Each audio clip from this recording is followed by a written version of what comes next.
السلام علیکم ورحمۃ اللہ وبرکاتہ۔ امید ہے آپ سبھی حضرات خیر و عافیت سے ہوں گے۔ معزز ناظرین، آج کا اہم مسئلہ وضو کے تعلق سے یہ ہے کہ بعض مرتبہ ایسا ہوتا ہے کہ وضو میں جو اعضاء دھوئے جاتے ہیں، منہ، ہاتھ، پیر، ان پر بعض مرتبہ انسان کے زخم آ جاتا ہے کسی وجہ سے۔ اب زخم پر اگر ہم نے دوا لگا لی تو کیا جب وضو کریں گے تو اس دوا کو ہٹانا پڑے گا یا دوا کے اوپر سے ہی پانی بہا دیا جائے تو کام چل جائے گا؟ تو دیکھیے، اگر آپ کا زخم درست نہیں ہوا ہے، صحیح نہیں ہوا ہے، تو دوا کو زخم سے ہٹانا ضروری نہیں ہے، بلکہ اس کے اوپر سے ہی آپ پانی بہا دیں۔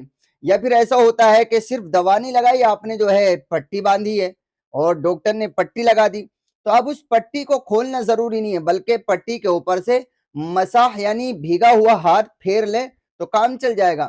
لیکن ایک شکل یہ ہوتی ہے کہ آپ نے زخم پر دوا لگائی اور اب وہ زخم ٹھیک ہو گیا، لیکن دوا جو لگائی تھی وہ سوکھ گئی اور زخم کو چپک گئی۔ تو اب سوال یہ ہے کہ کیا زخم کے صحیح ہونے کے لیے جو دوا زخم پر لگائی تھی، اس سوکھی ہوئی دوا کو ہٹانا ضروری ہے یا اس کے اوپر سے بھی پانی بہا دیا جائے؟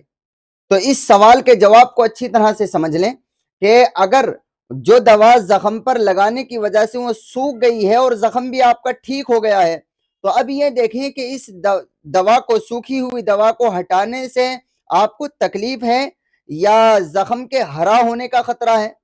اگر زخم کے ہرا ہونے کا خطرہ ہے یا دوا کو ہٹانے میں تکلیف بہت زیادہ ہو رہی ہے، تو اس سوکھی ہوئی دوا کو نہ ہٹائیں، اس کے اوپر سے ایسے ہی پانی بہا لیں۔